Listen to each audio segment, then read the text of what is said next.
In the village of Anna, where the river whispered secrets older than memory, Ebony's pregnancy defied nature itself. What she finally delivered would haunt the village forever. Ebony had been the gentlest soul in Anna, soft-spoken, with a smile that could ease even the heaviest heart. Her husband Okon adored her, working his fields from dawn until dusk to provide for the family they dreamed of building. But 5 years of marriage had brought no child, only whispers that grew louder with each passing season. Cursed. Barren. Abandoned by the ancestors. When Ebony finally conceived, the entire village erupted in celebration. Women ululated outside her door. Men brought palm wine to congratulate Okon. Even the skeptical elders nodded approvingly, declaring that her womb had been opened at last. The first months bloomed with normalcy. Ebony glowed. She laughed freely, ate with appetite, and Okon treated her like spun glass. But slowly, imperceptibly, something twisted wrong. 9 months passed. No labor. No child. Delays happened, the midwives assured, though their eyes betrayed doubt. 10 months. 11. 12. A full year pregnant, and Ebony's belly continued to swell. She felt it then, the wrongness. Some nights, her stomach felt heavy as river stones, pressing down until she could barely breathe.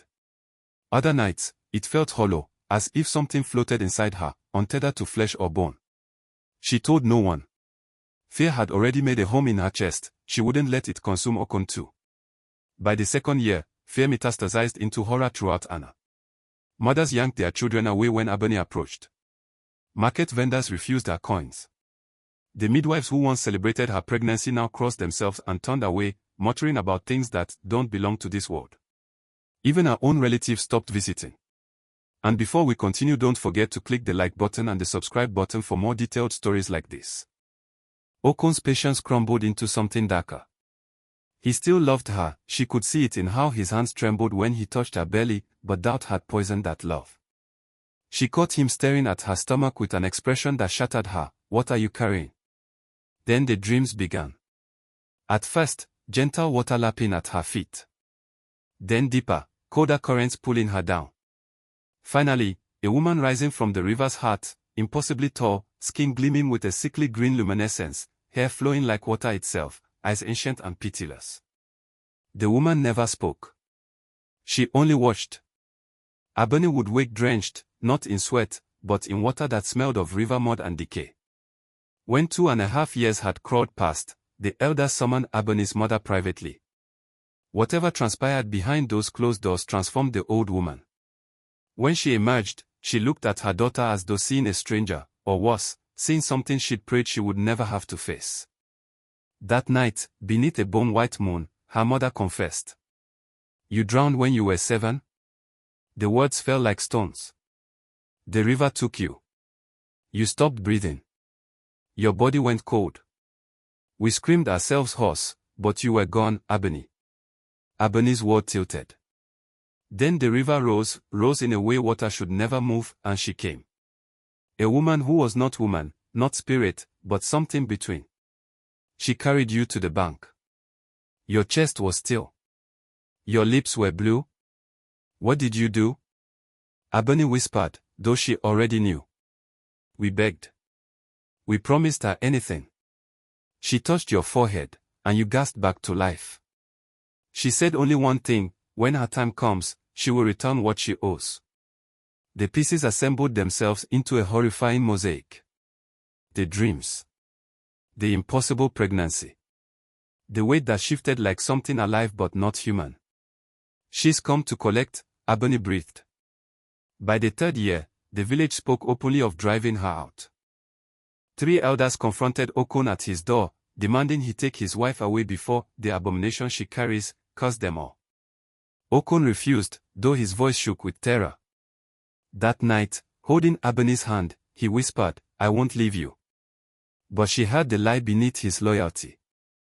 He was drowning too. Then, on a night when the wind shrieked like dying souls, the pain came. Sharp.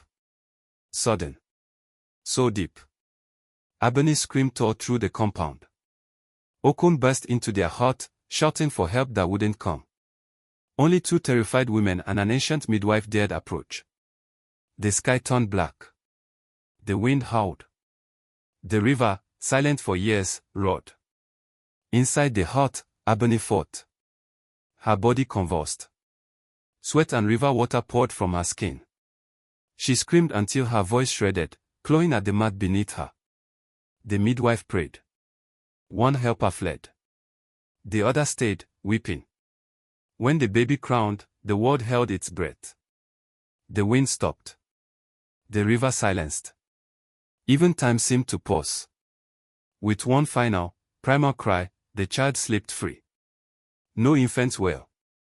No trembling limbs. Instead, an eerie, golden-green light filled the room. The baby's skin shimmered like river water in moonlight, translucent, impossible, beautiful and terrible at once. Its eyes opened, molten gold, ancient, knowing. Okon staggered backward, tears streaming. The midwife collapsed, praying frantically. The helper hid behind a stool. But Ebony, exhausted beyond reason, reached out instinctively. The midwife placed the child in her arms. The moment flesh touched flesh, everything changed. Ebony's breath caught. Her head tilted at an unnatural angle, as if pulled by invisible strings. Her spine arched. Then her eyes snapped open, completely white, glowing with cold fire. The helper screamed and fled. From Ebony's throat poured a language that predated human memory, fluid, rhythmic, terrible in its beauty. The words cascaded like rapids, layered with a voice that was not hers, something older than the village, older than the trees, old as the river itself. The baby watched her with those golden eyes, unblinking, understanding. The air thickened. The walls trembled. The midwife pressed her face to the floor, covering her ears. Okon tried to reach his wife, but his body refused to move.